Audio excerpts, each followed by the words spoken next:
Good evening. சுக்கவனம் form ஹவுஸில் இருக்கேன். இன்றைக்கி ஒரு 1.5 கிலோ கொத்தவரங்காய் வந்து ஹார்வெஸ்ட் பண்ணி வச்சுருக்கேன். இப்போ இதை வத்தல் போட்டுடலான் இருக்கேன். இதுக்காக இதை வந்து நல்லா க்ளீன் பண்ணி நல்லா அலம்பி 2-3 வாட்டி அலம்பிட்டேன். அலம்பி இப்போ ஒரு வடித்தட்டில் போட்டு வச்சுருக்கேன். இந்த கடாயில் கொஞ்சோண்டு தண்ணி எடுத்து வச்சுருக்கேன். சும்மா ஒரு வாட்டி அலசி அதில் போட்டுருவேன் போடச்ச. இந்த பாத்திரத்தில் வந்து தண்ணி கொதிக்க வச்சுருக்கேன். இப்போ தண்ணி கொதிக்க ஆரம்பிச்சிருது. இப்போ இதில் வந்து கல்லுப்பு கொஞ்சம் போட்டுட்டு இந்த அலம்பி வச்ச கொத்தவரங்காய் வந்து அதில் எடுத்து போடணும்.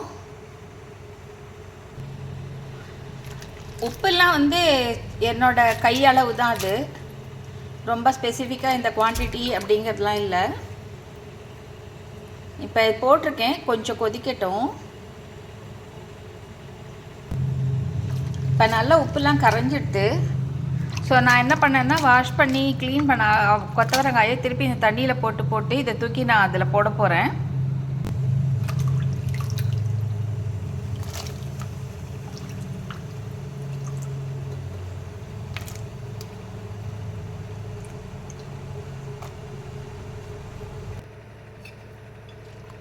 இப்போ நான் எல்லா கொத்தவரங்காயும் இது உள்ளே போட்டு விட்டேன். ஸோ இது வந்து ஒரு 40-50% வெந்தால் போகும். அதுக்கப்புறம் அதை இறக்கி வடிகட்டிட்டு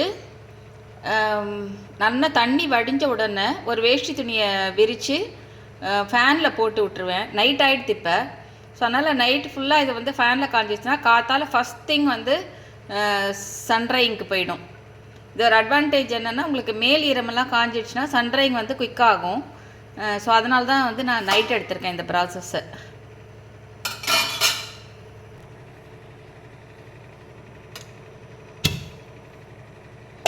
இப்போ இது ஒரு 50% வெந்துடுத்து. நான் என்ன பண்ணேன்னா ஒரு 5 மினிட்ஸ் மட்டும் வேக வச்சுட்டு இந்த பாட்டோட மூடியை வச்சு மூடிட்டேன். இது ஸ்டெயின்லெஸ் ஸ்டீல் பாட், அதனால் உங்களுக்கு வந்து அந்த ஹீட் இருக்கும். அதனால் மூடிட்டு இப்போ 50% இப்போ கலரே நல்லா மாறிடுது.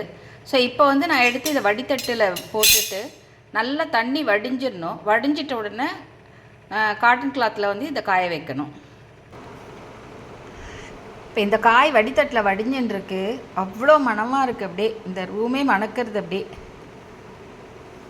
அதுக்குள்ளே ஒரு பாய் போட்டு ஒரு வெள்ளை வேஷ்டி விரித்து வச்சுருக்கேன். இது நல்லா தண்ணி வடிஞ்சு மேலே கொஞ்சம் சூடெல்லாம் ஆறின உடனே எடுத்து அந்த இதில் போட்டு விட்ருவேன் வேஷ்டியில். கார்த்தால் இதை வந்து அப்படியே எடுத்து தட்டில் அப்படியே கொஞ்சம் பரப்பி போட்டு மேலே வெயிலில் வச்சோம்னா ஒரு 2-3 டேஸில் வந்து இது நல்லா மொடன்னு காஞ்சிரும். நான் ஒன்ஸ் இது நல்லா காஞ்ச பிறகு நான் ஒரு அப்டேட் கொடுக்குறேன். தேங்க்யூ.